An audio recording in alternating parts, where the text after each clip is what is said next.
My name's Leanne Casey and I'm a Product Data Coordinator. This is the second year that I've been at the Cumbrian Challenge, but this is the first year that I've actually been the project lead. My name's Marcus. I'm a fitter at Liverpool City Depot. This is my third Cumbrian Challenge. I'm taking the peak route and I am a veteran from the South African Defence Force. My name's Ben Jenkins. I've done this will be the third time that I've done it, and I'm doing the tougher route for the third time as well.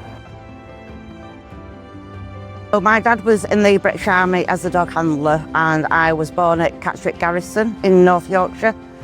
Growing up in the services family, it kind of felt natural that I progressed into one of the three services and I chose the Army. Obviously I grew up in South Africa, but I am of British descent, and back in those days in South Africa all white males had to do military conscription.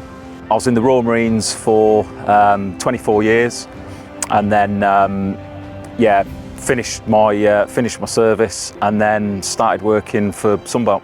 For the last 6 years of my career I was a security dog handler, having both a general purpose and a drug detection dog. Unfortunately, my brother was killed in a car accident in Malta and I was diagnosed with depression and anxiety.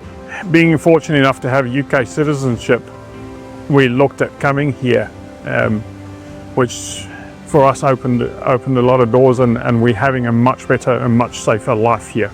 So because of this, I had to retire from being a dog handler. I contacted Walking with the Wounded and asked them if there was any assistance that they could give me.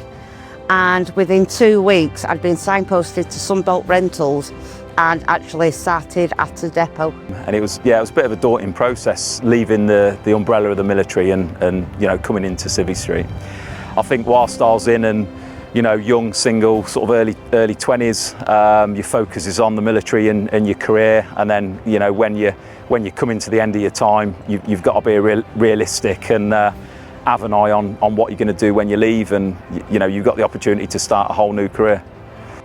The spousal visa laws for my wife to come over are quite stringent, so I had to come over first on my own and get into a decent job with the correct money and stay at that job for a certain amount of time before we could apply for her spousal visa. I was running into difficulties being on my own up in Whitehaven, feeling isolated, and it was starting to get me down, and also we weren't sure of when Karen was going to be able to come out. All right, so this event, especially this year, is an accumulation of what I've gone through the last 3 years.